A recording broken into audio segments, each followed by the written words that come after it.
എല്ലാവർക്കും നമസ്കാരം. Competitive ക്രാക്കറിന്റെ general PSC ചാനലിലേക്ക് എല്ലാവർക്കും സ്വാഗതം.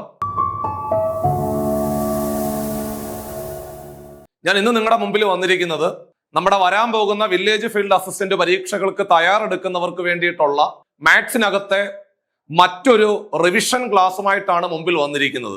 ഈ ഓരോ ചോദ്യങ്ങളും നമ്മുടെ മുൻ വർഷങ്ങളിലെ വില്ലേജ് ഫീൽഡ് അസിസ്റ്റന്റ് പരീക്ഷകൾക്ക് തന്നെ ചോദിച്ച ചോദ്യങ്ങളാണ് എന്നുള്ള കാര്യം കൂടെ ഓർമ്മപ്പെടുത്തുകയാണ്. അപ്പോൾ ഇന്നത്തെ ഈ ഒരു ക്ലാസ്സിൽ പരിചയപ്പെടുത്തുന്ന 10 ചോദ്യങ്ങളും വരാൻ പോകുന്ന വില്ലേജ് ഫീൽഡ് അസിസ്റ്റന്റ് പരീക്ഷകൾക്ക് വളരെ അധികം ഉപകാരപ്പെടുന്ന വളരെ പ്രധാനപ്പെട്ട ചോദ്യങ്ങൾ മാത്രമാണ് ക്ലാസ്സിൽ പരിചയപ്പെടുത്തുന്നത്. ആദ്യമായിട്ട് നിങ്ങളോട് എനിക്ക് പറയുവാനുള്ളത്, നമുക്കറിയാം നമ്മുടെ പരീക്ഷ ആദ്യഘട്ടം എന്ന് പറയുന്നത് സെപ്റ്റംബർ മാസം 19-ാം തീയതിയാണ്. അന്നേ ദിവസം തിരുവനന്തപുരം, പത്തനംതിട്ട, ഇടുക്കി, മലപ്പുറം, വയനാട് ജില്ലകളിലെ എഴുതുന്നവർക്കുള്ള എക്സാം ഡേറ്റ് ആണ് സെപ്റ്റംബർ 19 എന്ന് പറയുന്നത്.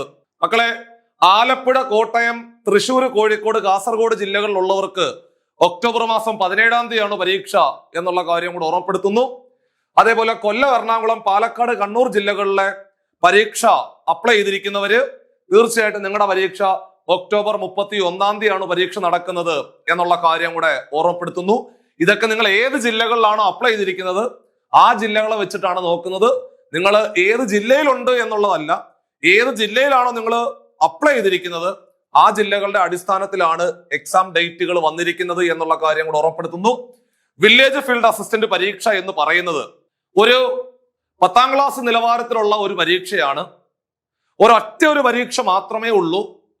നിങ്ങൾ എഴുതാൻ പോകുന്ന ഈ ദിവസങ്ങളില് എന്നാണോ നിങ്ങളുടെ പരീക്ഷ തീയതി വരുന്നത് അന്നേ ദിവസം നിങ്ങൾ പോയി പരീക്ഷ എഴുതി കഴിഞ്ഞാൽ ഏറ്റവും മികച്ച മാർക്ക് നിങ്ങൾക്കുണ്ടെങ്കിൽ, എടാ കുഞ്ഞുങ്ങളെ, നമുക്ക് വില്ലേജ് ഫീൽഡ് അസിസ്റ്റന്റ് എന്ന് പറയുന്ന നമ്മുടെ ആ സ്വപ്ന ജോലി യാഥാർത്ഥ്യമാകുവാനുള്ള വലിയൊരു അവസരമാണ് നമ്മുടെ മുമ്പിൽ വന്നിരിക്കുന്നത്. ഇത് റവന്യൂ വകുപ്പിന് കീഴിലുള്ള ഒരു തസ്തികയാണ്. സ്വാഭാവികമായിട്ടും പ്രൊമോഷൻ സാധ്യതകൾ വളരെ കൂടുതലുള്ള വളരെ പ്രധാനപ്പെട്ട ഒരു തസ്തിക ആയതുകൊണ്ട് അവിടുത്തെ കോമ്പറ്റീഷനും വളരെ കൂടുതലായിരിക്കും. നിങ്ങൾ എഴുതാൻ പോകുന്ന പരീക്ഷയിലെ നിങ്ങളുടെ കൂടെ പരീക്ഷ എഴുതുന്ന ആൾക്കാരിലെ ആദ്യത്തെ 50-നകത്തേക്ക് നിങ്ങളുടെ പേരുകൾ എത്തിക്കുക എന്നുള്ള വലിയൊരു ദൗത്യമാണ് ഈ ഒരു പരീക്ഷാ പ്രിപ്പറേഷൻ നിങ്ങൾ മുമ്പോട്ട് വെക്കേണ്ട വളരെ പ്രധാനപ്പെട്ട ഒരു കാര്യം. അത്തരത്തില് വളരെ ഭംഗിയായിട്ട് ഓരോ ദിവസങ്ങളും കൃത്യമായിട്ട് പ്ലാൻ ചെയ്തുകൊണ്ട് പഠിച്ച് മുമ്പോട്ട് പോകുന്ന ഏതൊരു വ്യക്തിക്കും നിങ്ങളുടെ മുമ്പിലെ വലിയ ഒരു അവസരം കൂടിയാണ് വില്ലേജ് ഫീൽഡ് അസിസ്റ്റന്റ് എന്ന് പറയുന്ന തസ്തിക. അപ്പൊ നമുക്ക് പോകാൻ ചോദ്യങ്ങളിലേക്ക്. അതിനു മുമ്പായിട്ട് ഒരിക്കൽ കൂടി എടുത്തു പറയുന്നു, നമ്മൾ എഴുതുന്നത് ഒരു 10ാം ക്ലാസ് നിലവാരത്തിലുള്ള ഒരു മെയിൻസ് പരീക്ഷയാണ്. ഒരൊറ്റ പരീക്ഷ മാത്രമേ ഉള്ളൂ വില്ലേജ് ഫീൽഡ് അസിസ്റ്റന്റിന്. പ്രിലിംസ് ഒന്നുമില്ല. നമ്മൾ എഴുതുന്നത് ഡയറക്റ്റ് മെയിൻസ് പരീക്ഷയാണ്. അപ്പൊ നിങ്ങൾ എഴുതുന്ന ഓരോരുത്തരും പ്രത്യേകം ശ്രദ്ധിക്കുക. ഇനിയുള്ള ദിവസങ്ങള് കൃത്യമായിട്ട് പ്ലാൻ ചെയ്ത് പഠിച്ചാൽ പോലും പരീക്ഷയിലെ ഭേദപ്പെട്ട മാർക്ക് നിങ്ങൾക്ക് സ്കോർ ചെയ്യുവാൻ സാധിക്കും. അവിടെ മാത്സിനകത്ത് 10 ചോദ്യങ്ങൾ ഉണ്ടാകും, ഇംഗ്ലീഷിനകത്ത് 10 ചോദ്യങ്ങൾ ഉണ്ടാകും, മലയാളത്തിനകത്ത് 10 ചോദ്യങ്ങൾ ഉണ്ടാവും, കറണ്ട് അഫയേഴ്സിനകത്ത് 20 ചോദ്യങ്ങൾ ഉണ്ടാകും. ബാക്കിയുള്ള 50 മാർക്ക് പോകുന്നത് ഹിസ്റ്ററി, അതേപോലെ ജോഗ്രഫി, എക്കണോമിക്സ്, കലാകായികം, സാഹിത്യം, കമ്പ്യൂട്ടർ, അങ്ങനെ വരുന്ന പ്രധാനപ്പെട്ട ഭാഗങ്ങളിലേക്കാണ് 50 മാർക്ക് പോകുന്നത്. പക്ഷേ ഏറ്റവും പ്രധാനപ്പെട്ട അപ്ഡേറ്റുകൾ ഇല്ലാത്ത വളരെ പ്രധാനപ്പെട്ട 3 സബ്ജക്റ്റുകൾ മാത്സ്, ഇംഗ്ലീഷ്, മലയാളമാണ്. അവിടെ നിങ്ങൾക്ക് 30 മാർക്കുണ്ട്. പിന്നെ അപ്ഡേറ്റുകൾ വരുന്നത് കറണ്ട് അഫയേഴ്സിലാണ്. അത് നിങ്ങൾ പ്രത്യേകം ശ്രദ്ധിക്കണം. അത് അവസാനത്തെ ഒരു 1.5 വർഷത്തെ കറണ്ട് അഫയേഴ്സ് വൃത്തിയായിട്ട് വായിച്ച് എഴുതി പഠിച്ച് നിങ്ങൾ എക്സാം ഹാളിലേക്ക് പോവുക. വീണ്ടും വീണ്ടും വീണ്ടും റിപ്പീറ്റ് ചെയ്ത് വായിച്ചുകൊണ്ടേ ഇരിക്കുക. തീർച്ചയായിട്ടും ആ ഒരു ഭാഗത്ത് നിന്നും ഒരു 10-42 മാർക്ക് സ്കോർ ചെയ്യാൻ കഴിഞ്ഞു കഴിഞ്ഞാല് നമ്മുടെ റാങ്ക് വളരെ നല്ല രീതിയിൽ മുമ്പോട്ട് പോകുമെന്നുള്ള കാര്യം കൂടെ ഓർമ്മപ്പെടുത്തിക്കൊണ്ട് മക്കളെ, ഇന്നത്തെ ക്ലാസ്സിലെ 1ാമത്തെ ചോദ്യം ദാ പിടിച്ചു. ചോദ്യം ഇതാണ്: ഒരു ക്ലാസ്സിലെ ആൺകുട്ടികളും പെൺകുട്ടികളും തമ്മിലുള്ള അംശബന്ധം 6:5 ആണ്. ആ ക്ലാസ്സിലെ 340 പെൺകുട്ടികളാണ് ഉള്ളതെങ്കിൽ, എടാ കുഞ്ഞുങ്ങളെ, ആകെ ആൺകുട്ടികളുടെ എണ്ണം എത്ര എന്നാണ് ചോദ്യം. ഒന്നും കൂടെ നോക്കിയേ. ഒരു ക്ലാസ്സിലെ ആൺകുട്ടികളുണ്ട്, പെൺകുട്ടികളുണ്ട്, അവരുടെ അംശബന്ധം എന്ന് പറയുന്നത് 6:5 ആണ്. 6:5 ആണ്. ആ ക്ലാസ്സിലെ 340 പെൺകുട്ടികളുണ്ട്. 340 പെൺകുട്ടികളുണ്ട്. നമുക്കറിയാം കുഞ്ഞുങ്ങളെ, ആൺകുട്ടികളും പെൺകുട്ടികളും തമ്മിലുള്ള അംശബന്ധം എന്ന് പറയുന്നത്, എടാ ആൺകുട്ടികൾ എന്ന് പറഞ്ഞ ബോയ്സ് അല്ലേ, പെൺകുട്ടികൾ എന്ന് പറഞ്ഞ ഗേൾസ് അല്ലേ, ഇവര് തമ്മിലുള്ള അംശബന്ധം എന്ന് പറയുന്നത് 6 അംശബന്ധം 5 ആണ്. എഴുതി വെച്ചു. ആൺകുട്ടികളും പെൺകുട്ടികളും തമ്മിലുള്ള അംശബന്ധം 6 അംശബന്ധം 5 ആണ്. നമ്മൾ വളരെ ഭംഗിയായിട്ട് വൃത്തിയായിട്ട് അങ്ങ് എഴുതി വെച്ചു. ചോദ്യകർത്താവ് പറയുന്നു പെൺകുട്ടികളുടെ എണ്ണം 340 എന്ന് പറയുന്നു. എടാ പെൺകുട്ടികളുടെ റേഷ്യോ എന്ന് പറയുന്നത് 5 ആണ്. പെൺകുട്ടികളുടെ റേഷ്യോ 5 ആണ്. ആ 5 റേഷ്യോ എന്ന് പറയുന്നത് 340 ആണ്. അപ്പോൾ 5 റേഷ്യോ എന്ന് പറയുന്നത് 340 ആണെന്ന് എഴുതി വെച്ചു. 5 റേഷ്യോ എന്ന് പറയുന്നത് 340 ആണെങ്കിൽ മക്കളെ ആൺകുട്ടികളുടെ എണ്ണം എത്ര എന്നല്ലടാ ചോദ്യം. ഒരിക്കൽ കൂടി ഞാൻ വായിച്ചു നോക്കിയപ്പോൾ അവിടെ ചോദ്യം വന്നിരിക്കുന്നത് ആകെ കുട്ടികളുടെ എണ്ണം എത്ര. ആകെ കുട്ടികളുടെ എണ്ണം എന്ന് പറഞ്ഞാല് 6ഉം 5ഉം 11 റേഷ്യോയാണ് കണ്ടുപിടിക്കേണ്ടത്. 11 റേഷ്യോയാണ് കണ്ടുപിടിക്കേണ്ടത്. കണ്ടോ, 5 റേഷ്യോ തന്നിട്ടുണ്ട്. 5 റേഷ്യോ എന്ന് പറയുന്നത് 340 ആണെങ്കിൽ ആകെ കുട്ടികളുടെ എണ്ണം എത്ര? അതായത് ആകെ കുട്ടികൾ എന്ന് പറഞ്ഞാല് 6ഉം 5ഉം 11 റേഷ്യോയാണ്. അപ്പോൾ നമ്മൾ കണ്ടുപിടിക്കേണ്ടത് 11 റേഷ്യോ എത്ര എന്നാണ് ചോദ്യം. 5 റേഷ്യോ 340 ആണെങ്കിൽ 11 റേഷ്യോ കണ്ടുപിടിക്കാൻ ഒന്നുമില്ല, ക്രോസ് ആയിട്ട് ഗുണിക്കുക. ക്രോസ് ആയിട്ട് ഗുണിക്കുക. ക്രോസ് ആയിട്ട് ഗുണിക്കാനുള്ള എളുപ്പ വഴി എന്ന് പറയുന്നത് 2 എണ്ണം ഉള്ളത് ഗുണിക്കുക, 1 എണ്ണം ഉള്ളത് ഹരിക്കുക. 2 എണ്ണം ഉള്ളത് ഗുണിക്കുക, 1 എണ്ണം ഉള്ളത് ഹരിക്കുക. ഇവിടെ 2 എണ്ണം ഉള്ളത് ആരൊക്കെയാ? 2 എണ്ണം ഉള്ളത് 11ഉം 340 ആണ്. 2 എണ്ണം ഉള്ളത് ഗുണിക്കുക, 1 എണ്ണം ഉള്ളത് ഹരിക്കുക. 1 എണ്ണം ഉള്ളത് 5. 2 എണ്ണം ഉള്ളത് ഗുണിക്കുക, 1 എണ്ണം ഉള്ളത് ഹരിക്കുക. 2 എണ്ണം ഉള്ളത് 11ഉം 340ഉം, 1 എണ്ണം ഉള്ളത് 5.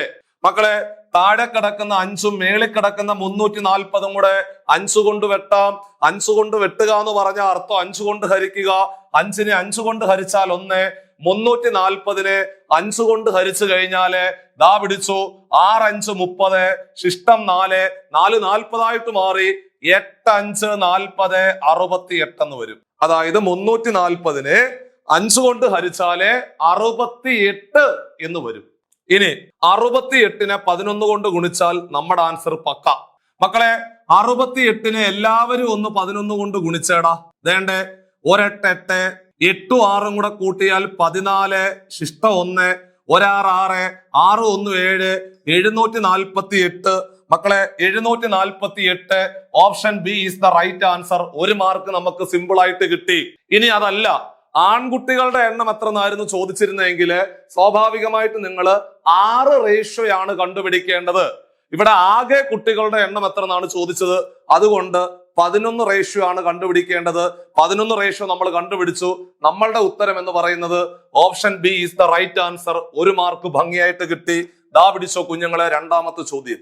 900 divided by question mark divided by 49 എങ്കില് ചോദ്യ ചിഹ്നത്തിന്റെ സ്ഥാനത്തെ അക്കം എത്ര എന്നാണ് ചോദ്യം.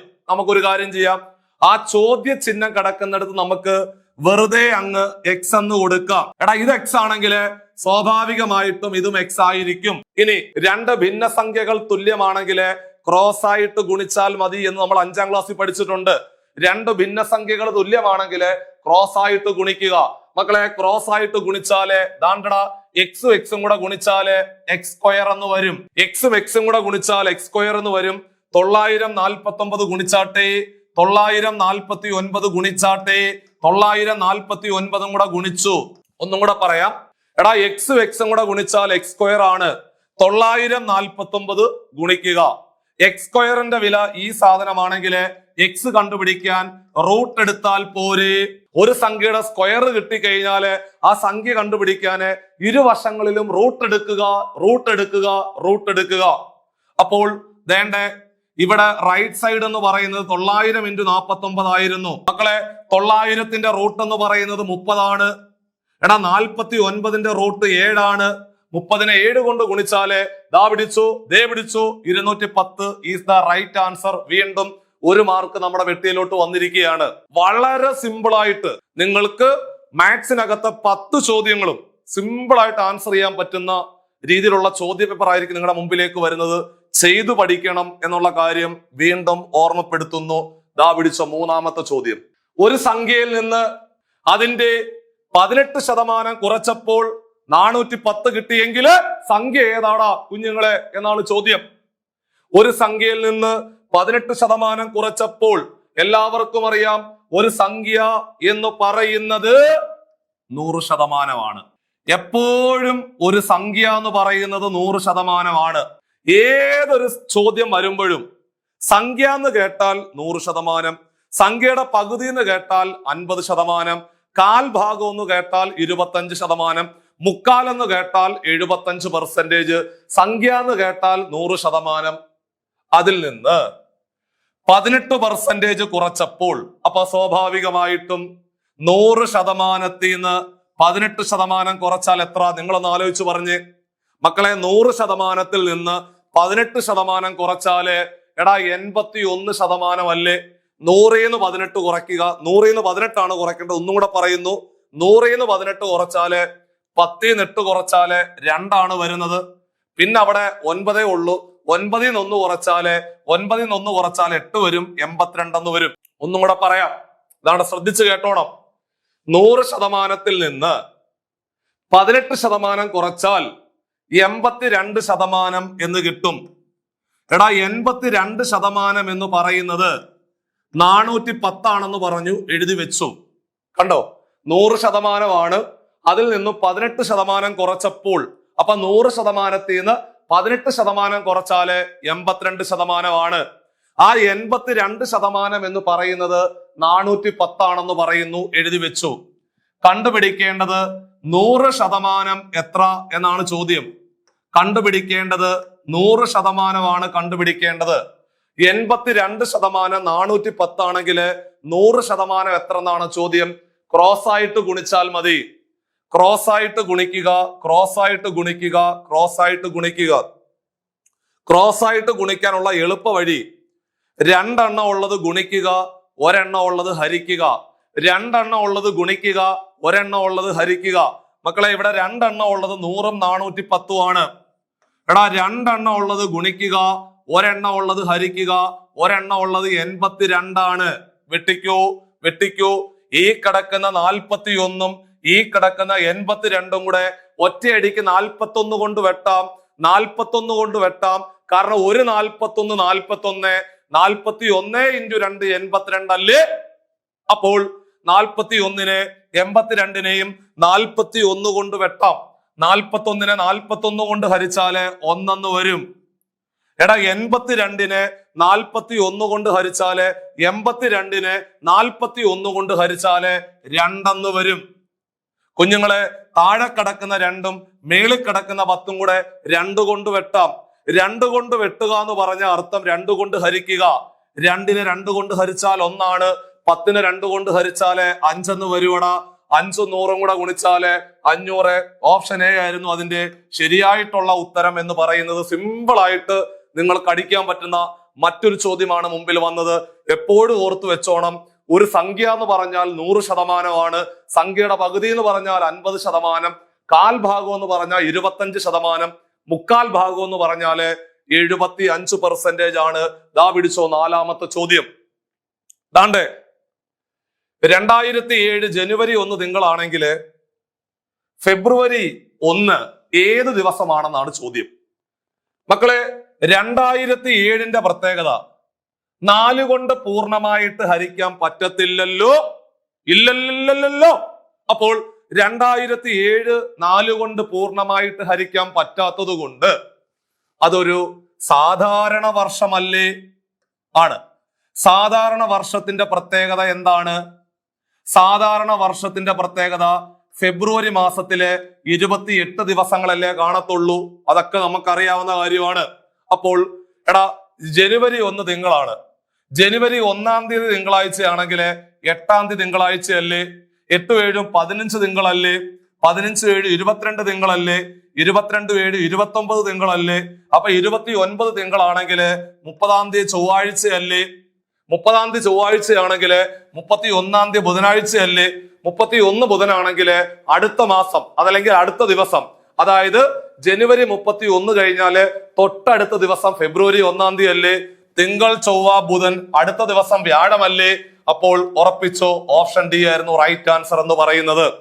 ഏതെങ്കിലും ഒരു ഡേറ്റിന്റെ കൂടെ 7 കൂട്ടിക്കഴിഞ്ഞാല് നമുക്ക് സെയിം ഡേ കിട്ടും. അതായത് 1-ാം തീയതി ബുധനാഴ്ചയാണെങ്കിൽ 1 7 8 ബുധന്, 8 7 15 ബുധനാണ്, 15 7 22 ബുധനാണ്, 22 7 29 ബുധനാഴ്ചയാണെന്നുള്ള കാര്യം ഒരിക്കലും മറന്നു പോകാൻ പാടില്ല.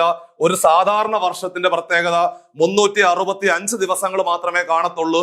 ഫെബ്രുവരിയിലെ 28 ദിവസം കാണും.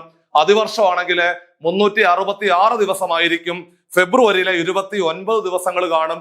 ഒരു സാധാരണ വർഷത്തിന്റെ ജനുവരി 1 ഏത് ദിവസമാണോ ആ ദിവസം തന്നെയായിരിക്കും ആ വർഷത്തിന്റെ അവസാനത്തെ ദിവസം, അതായത് ഡിസംബർ 31.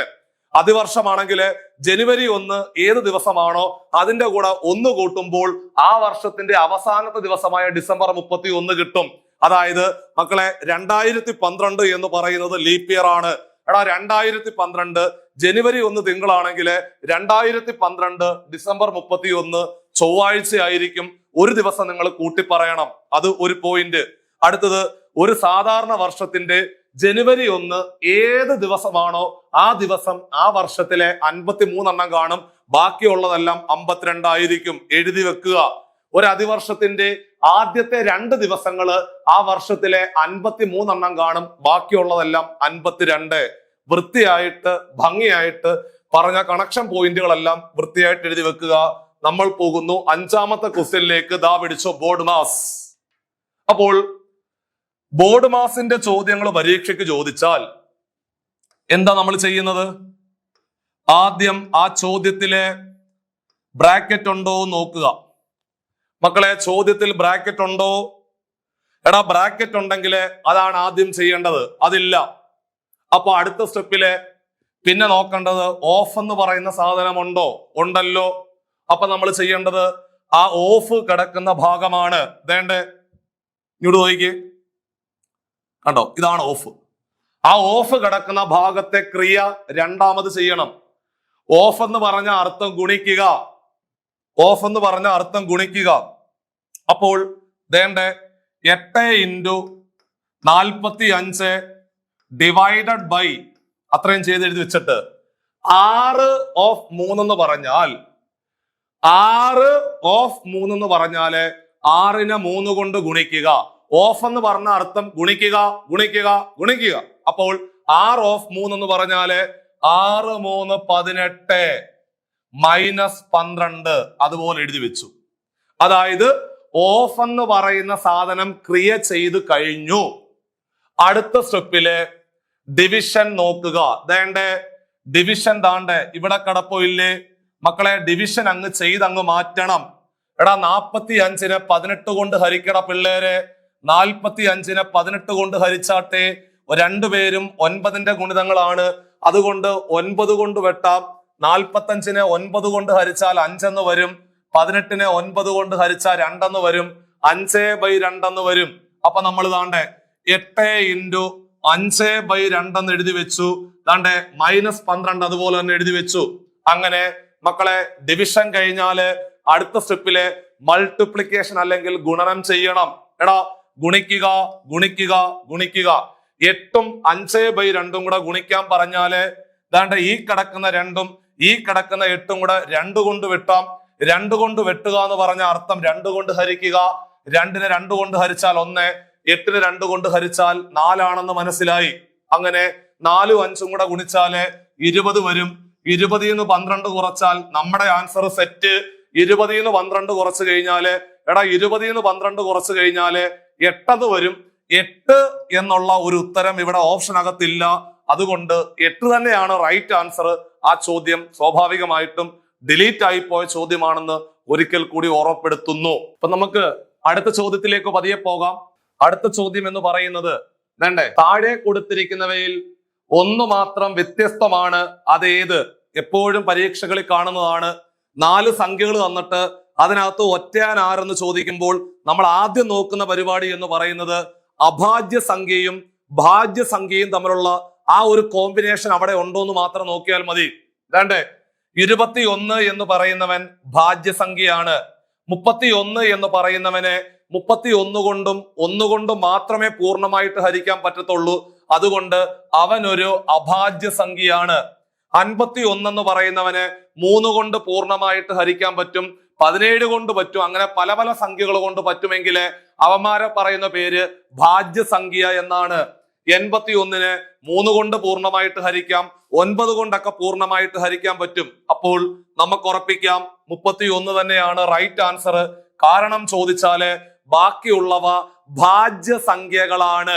അപ്പോൾ എന്താണ് അഭാജ്യ സംഖ്യകൾ എന്ന് ചോദിച്ചാല് കുഞ്ഞുങ്ങളെ, ഒരു സംഖ്യയെ ആ സംഖ്യ കൊണ്ടും 1 കൊണ്ടും മാത്രമേ പൂർണ്ണമായിട്ട് ഹരിക്കാൻ പറ്റത്തുള്ളെങ്കിലേ അത്തരം സംഖ്യകളെ പറയുന്ന പേരാണ് അഭാജ്യ സംഖ്യകൾ എന്ന് പറയും. ഒരു സംഖ്യയെ ആ സംഖ്യ കൊണ്ടും 1 കൊണ്ടും മാത്രമേ പൂർണ്ണമായിട്ട് ഹരിക്കാൻ പറ്റത്തുള്ളെങ്കിൽ അത്തരം സംഖ്യകളെ പറയുന്ന പേരാണ് അഭാജ്യ സംഖ്യകൾ അല്ലെങ്കിൽ പ്രൈം നമ്പേഴ്സ് എന്ന് പറയും. ഏതൊക്കെയാണെന്ന് ചോദിച്ചാല് അഭാജ്യ സംഖ്യകൾ 2, 3, 5, 7, 11, 13, 17, 19, 23, 29, 31 ഇങ്ങനെ പോകുന്ന സംഖ്യകളെ പറയുന്ന പേരാണ് അഭാജ്യ സംഖ്യകൾ അല്ലെങ്കിൽ പ്രൈം നമ്പർ എന്ന് പറയും.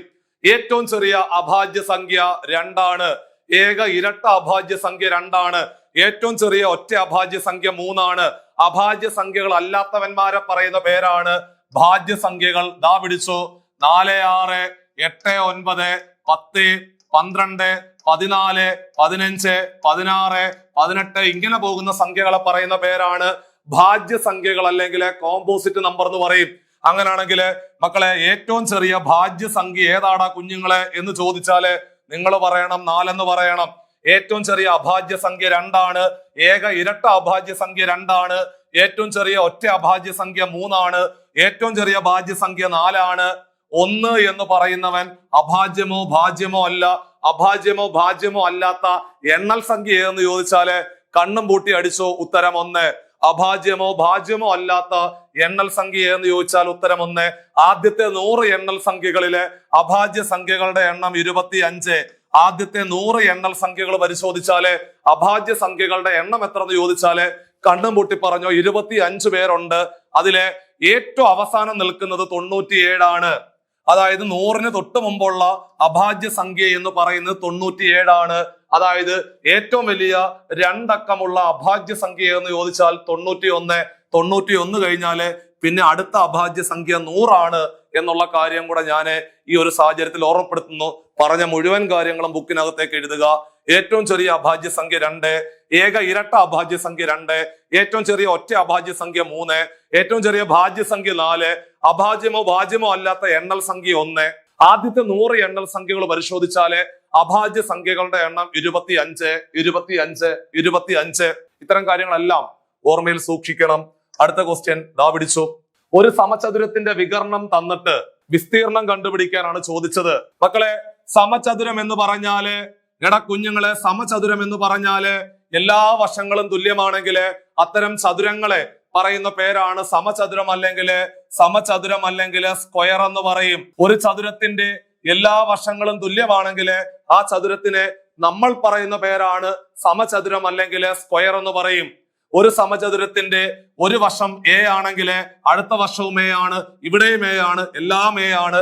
4 വശങ്ങളും തുല്യമാണെങ്കിൽ അതിനെ പറയുന്ന പേരാണ് സമചതുരം അല്ലെങ്കിൽ സ്ക്വയർ എന്ന് പറയും.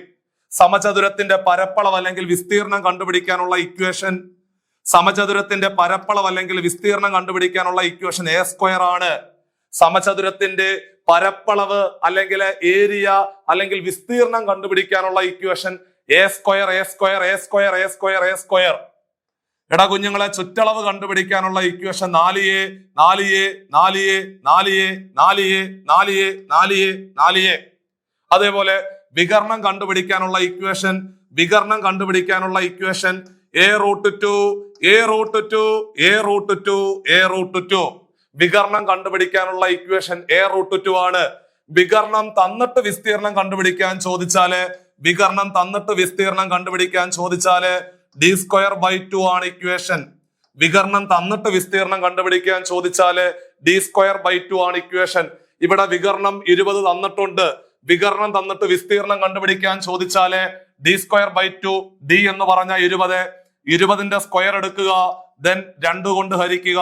മക്കളെ 20ന്റെ സ്ക്വയർ 400. എടാ 400ന്റെ പകുതി 200. ഓപ്ഷൻ സി ഈസ് ദ പക്ക. ദാ പിടിച്ചു 1 മാർക്ക്. അപ്പോൾ ഒന്നുകൂടെ പറഞ്ഞു തരാം.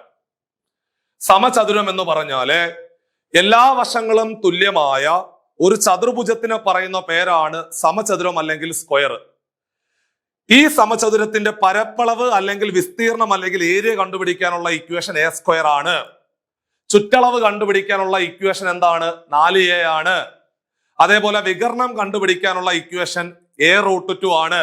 വികർണം തന്നിട്ട് വിസ്തീർണം കണ്ടുപിടിക്കാനുള്ള ഇക്വേഷൻ d²/2 ആണ്. അതേപോലെ മറ്റൊരു പ്രധാനപ്പെട്ട കാര്യം, ഒരേ ചുറ്റളവുള്ള ചതുർഭുജങ്ങളില് ഏറ്റവും കൂടുതൽ വിസ്തീർണമുള്ള രൂപം ഏതെന്ന് പല പരീക്ഷകളിൽ ചോദിച്ചിട്ടുണ്ട്. ഒരേ ചുറ്റളവുള്ള ചതുർഭുജങ്ങളില് ഏറ്റവും കൂടുതൽ വിസ്തീർണമുള്ള രൂപം ഏതെന്ന് ചോദിച്ചാല് കണ്ണും പൂട്ടി അടിച്ചോ, അത് സമചതുരമാണ്. ആണോ? ഒന്നുകൂടെ പറഞ്ഞുതരാം. ഒരേ ചുറ്റളവുള്ള ചതുർഭുജങ്ങളില് ഏറ്റവും കൂടുതൽ വിസ്തീർണമുള്ള രൂപം ഏതെന്ന് ചോദിച്ചാല് സമചതുരമാണ്. അതേപോലെ എടാ ഒരേ ചുറ്റളവുള്ള ദ്വിമാന രൂപങ്ങളില് ഏറ്റവും കൂടുതൽ വിസ്തീർണമുള്ള രൂപം ഏതെന്ന് ചോദിച്ചാല് അന്നേരം വൃത്തമാണ് ആൻസർ. അപ്പൊ ഒരേ ചുറ്റളവുള്ള ചതുർഭുജങ്ങളിൽ ഏറ്റവും കൂടുതൽ വിസ്തീർണമുള്ള രൂപം ഏത്? സമചതുരം. ഒരേ ചുറ്റളവുള്ള ദ്വിമാന രൂപങ്ങളിൽ ഏറ്റവും കൂടുതൽ വിസ്തീർണമുള്ള രൂപം ഏത്? വൃത്തം. അതേപോലെ ഒരേ വ്യാപ്തമുള്ള ഘനരൂപങ്ങളിൽ ഏറ്റവും കുറവ് ഉപരിതല വിസ്തീർണമുള്ള രൂപം ഏത്? ഉത്തരം ഗോളം. ഗോളം ഗോളം. ചോദ്യം ഒരിക്കൽ കൂടി പറയുന്നു. ഒരേ വ്യാപ്തമുള്ള ഘനരൂപങ്ങളിൽ ഏറ്റവും കുറവ് ഉപരിതല പരപ്പളവുള്ള ആ രൂപം ഏത്? അല്ലെങ്കിൽ ത്രിമാന രൂപം ഏതെന്ന് ചോദിച്ചാല് ഗോളമാണ് ആൻസർ എന്നുള്ള കാര്യം ഒരിക്കലും മറന്നു പോകാൻ പാടില്ല. എഴുതിയെടുത്തു. ദാണ്ടേ ഒരു ശ്രേണി, അടുത്ത സംഖ്യ ഏതാണെന്നാണ് ചോദ്യം. 2 2 4 6 10. അടുത്തത് ഏത്? ഈ സാധനം പലതവണ പരീക്ഷയ്ക്ക് ചോദിച്ചതാ. കാണുമ്പോഴേ അടിക്കാൻ പറ്റും. മക്കളെ ഇത് ഫിബോനാച്ചി സീരീസ് എന്നാണ് പറയുന്നത്. ഫിബോനാച്ചി സീരീസ് ആണിത്. ദാണ്ടേ മക്കളെ 2ഉം 2ഉം കൂടെ കൂട്ടിയാൽ 4. അതാണ് അപ്പുറത്ത് എഴുതി വെച്ചിരിക്കുന്നത്. എടാ കുഞ്ഞുങ്ങളെ, ആ കിട്ടിയ 2ഉം 4ഉം അടുത്തടുത്ത 2 സംഖ്യകൾ കൂട്ടിയാൽ തൊട്ടടുത്തത് കിട്ടും. 2ഉം 4ഉം കൂടെ കൂട്ടിയാൽ 6. 4ഉം 6ഉം കൂടെ കൂട്ടിയാൽ 10. അപ്പോൾ 6ഉം 10ഉം കൂടെ കൂട്ടിയാൽ 16. Option D is the pakka answer. ദാ പിടിച്ച 1 മാർക്ക്. ക്ലിയർ ആയോ എല്ലാവർക്കും? ഇത്തരം സീരീസിനെ പറയുന്ന പേര് ഫിബോനാച്ചി സീരീസ് എന്നാണ് പറയുന്നത്. അതായത് ആദ്യം കിടക്കുന്ന 2 സംഖ്യകൾ കൂട്ടിയാൽ മൂന്നാമത്തത് കിട്ടും. ആ 2ാമത്തെയും 3ാമത്തെയും കൂടെ കൂട്ടിയാൽ 4ാമത്തെ കിട്ടും. 4ാമത്തെയും 5ാമത്തെയും കൂടെ കൂട്ടിയാൽ 6ാമത്തെ കിട്ടും. ഇത്തരം ശ്രേണിയെ പറയുന്ന പേരാണ് ഫിബോനാച്ചി സീരീസ് എന്ന് പറയും. 9ാമത്തെ ചോദ്യം ഇതാണ്. ഒരാൾ വിറ്റ വിലയുടെ 9/1 ഭാഗം നഷ്ടത്തില് ഒരു സൈക്കിള് 810 രൂപയ്ക്ക് വിറ്റു എങ്കില് സൈക്കിളിന്റെ വാങ്ങിയ വില എത്ര എന്നാണ് ചോദ്യം. ഒരാൾ വിറ്റ വിലയുടെ 9/1 ഭാഗം നഷ്ടത്തിലാണ് ഒരു സൈക്കിള് 810 രൂപയ്ക്ക് വിറ്റത്. അപ്പോൾ മക്കളെ വിറ്റ വില എന്ന് പറയുന്നത് 810 ആണ്. എടാ വിറ്റ വില 810 ആണ്. ആ വിറ്റ വിലയുടെ 9/1 നഷ്ടം എന്ന് പറയുന്നു. അപ്പോൾ നഷ്ടം എന്ന് പറയുന്നത് വിറ്റ വിലയുടെ 9/1. വിറ്റ വില എന്ന് പറയുന്നത് 810. അതിന്റെ 9/1. അതിന്റെ 9/1. അതായത് വിറ്റ വിലയുടെ 9/1 നഷ്ടം. അതാണ്ട് ഈ കിടക്കുന്ന 9ഉം ഈ കിടക്കുന്ന 81 കൂടെ 9 കൊണ്ട് വെട്ടാം.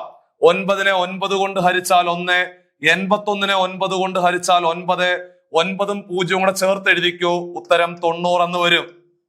അപ്പോൾ നഷ്ടം എന്ന് പറയുന്നത് വിറ്റ വിലയുടെ 9/1. വിറ്റ വിലയുടെ 9/1 നഷ്ടം. മക്കളെ വിറ്റ വില എന്ന് പറയുന്നത് 810 ആണ്. അതിന്റെ 9/1. എടാ 810ന്റെ 9/1 എന്ന് പറഞ്ഞാൽ 90 ആണ്. അതാണ് നഷ്ടം എന്ന് പറയുന്നത്. അപ്പോൾ കുഞ്ഞുങ്ങളെ നഷ്ടം 90 ആണെന്ന് മനസ്സിലായി. ഇനി ചോദ്യകർത്താവ് ചോദിച്ചത് വാങ്ങി വില എത്ര എന്ന ചോദ്യം. അപ്പോൾ 810 രൂപയ്ക്ക് വിൽക്കുമ്പോൾ സ്വാഭാവികമായിട്ടും അത് നഷ്ടമാണെങ്കിൽ 90 രൂപ കുറച്ചായിരിക്കത്തില്ലേ വിറ്റത്? 90 രൂപ നഷ്ടം എന്ന് പറഞ്ഞാൽ 90 രൂപ കുറച്ചല്ലേ വിറ്റത്? അപ്പോൾ ആ മനുഷ്യൻ വാങ്ങിച്ച വില എന്ന് പറയുന്നത് 810ന്റെ കൂടെ 90 കൂട്ടണ്ടേ? അപ്പോൾ അയാൾ 900-നല്ലേ വാങ്ങിച്ചത്? 900-ന് വാങ്ങിച്ചിട്ട് ആ പാവം പിടിച്ച മനുഷ്യൻ 810 രൂപയ്ക്ക് വിറ്റു. അപ്പൊ സ്വാഭാവികമായിട്ടും 90 രൂപ അവന് നഷ്ടമായിട്ട് സംഭവിച്ചു. അപ്പോൾ വാങ്ങി വില എന്ന് പറയുന്നത് 900 ആണ്. കണ്ണും പൂട്ടി ആൻസർ അടിച്ചു 900. പ്രോഫിറ്റ് ആൻഡ് ലോസ് എന്ന് പറയുന്ന ചാപ്റ്റർ ഭംഗിയായിട്ട് പഠിച്ചിട്ട് പോണേ. ഒരിക്കൽ കൂടി ഓർമ്മപ്പെടുത്തുന്നു, ഒരു മിനിമം ഒരു 20 ടൈപ്പ് ചോദ്യങ്ങളെങ്കിലും പ്രോഫിറ്റ് ആൻഡ് ലോസ് എന്ന് പറയുന്ന ടോപ്പിക്കിനകത്ത് പഠിച്ചിട്ട് ശേഷം മാത്രമേ എക്സാം ഹാളിലേക്ക് പോകാവുള്ളൂ. ഈ സീരീസിലെ അവസാനത്തെ ചോദ്യം, 10ാമത്തെ ചോദ്യം. രാജന്റെയും അച്ഛന്റെയും വയസ്സുകൾ ദേണ്ടേ 22ഉം 50ഉം ആണ്. രാജന്റെയും അച്ഛന്റെയും വയസ്സ്, രാജന്റെ വയസ്സ് 22, അച്ഛന്റെ വയസ്സ് 50. എത്ര വർഷം കഴിയുമ്പോൾ രാജന്റെ അച്ഛന്റെ വയസ്സ് അയാളുടെ വയസ്സിന്റെ ഇരട്ടിയാകുമെന്നാണ് ചോദ്യം. നമുക്കറിയില്ല എത്ര വർഷം കഴിയുമ്പോഴാണ് രാജന്റെ അച്ഛന്റെ വയസ്സ് രാജന്റെ വയസ്സിന്റെ ഇരട്ടിയാകുന്നത് എന്നറിയില്ല.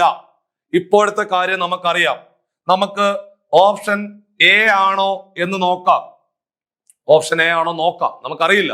അപ്പോൾ രാജന്റെ വയസ്സ് 22, 6 വർഷം കഴിയുമ്പോൾ 22ഉം 6ഉം 28 ആകും. 50ഉം 6ഉം 56 ആകും. നിങ്ങൾ നോക്കിക്കേ, ചോദ്യകർത്താവ് പറഞ്ഞ സെന്റൻസ് ഓക്കെ ആണോ നോക്കിക്കേ. ഇരട്ടിയായിട്ട് വന്നോ? എത്ര വർഷം കഴിയുമ്പോഴാണ് രാജന്റെ അച്ഛന്റെ വയസ്സ് അയാളുടെ വയസ്സിന്റെ ഇരട്ടിയാകുന്നതെന്ന ചോദ്യം. ഇതാണ് നോക്കിക്കോണേ. ഇതാണ്ട് ഈ ഒരു സമയത്ത്, അതായത് ഇപ്പോൾ 22 50 ആണെന്നുള്ള കാര്യം കൺഫേം ആണ്. ഇപ്പോൾ 22ഉം 50ഉം ആണ്. സ്വാഭാവികമായിട്ടും 6 വർഷം കഴിയുമ്പോൾ 6 കൂട്ടണ്ടേ? അപ്പൊ 22ഉം 6ഉം 28, 50ഉം 6ഉം 56. ഈ സമയത്ത് ദാണ്ട് ഇരട്ടിയായിട്ട് വന്നില്ലേ? 28ന്റെ ഇരട്ടിയല്ലേ 56? അപ്പൊ ഉറപ്പിച്ചൂടെ? അപ്പോൾ 6 വർഷം കഴിയുമ്പോഴാണ് രാജന്റെ വയസ്സിന്റെ ഇരട്ടി അവന്റെ അച്ഛന്റെ വയസ്സായിട്ട് മാറുന്നു. അല്ലെങ്കിൽ രാജന്റെ അച്ഛന്റെ വയസ്സെന്ന് പറയുന്നത് 6 വർഷം കഴിയുമ്പോൾ രാജന്റെ വയസ്സിന്റെ ഇരട്ടിയായിട്ട് മാറി എന്ന് നമുക്ക് കണ്ണും പൂട്ടി പറഞ്ഞ് അവസാനിപ്പിക്കാം.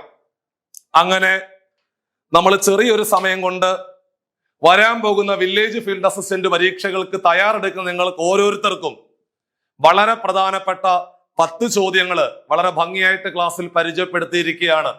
ഈ ഒരു റിവിഷൻ ക്ലാസ്സുകൾ തുടർന്ന് നിങ്ങളുടെ മുമ്പിലേക്ക് എല്ലാ ആഴ്ചകളിലും ഉറപ്പായിട്ട് നിങ്ങളുടെ മുമ്പിലേക്ക് വരും.